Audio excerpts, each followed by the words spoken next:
生到處知何似？應似飛鴻踏雪泥。26歲，蘇軾任鳳翔簽判，遠離京城，獨自在西北邊陲。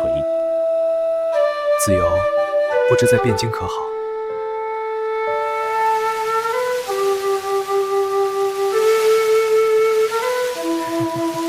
窗外月光如霜，雪地上鸿雁腳印清晰可見。他起身推開窗，忽然懂了，人生如飛鴻踏雪泥上偶然留下指爪，鴻飛千里，誰還記得那點痕跡？他回到案前，提筆寫下：人生到處知何似？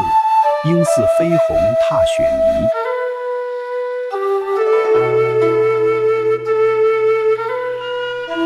泥上偶然留指爪，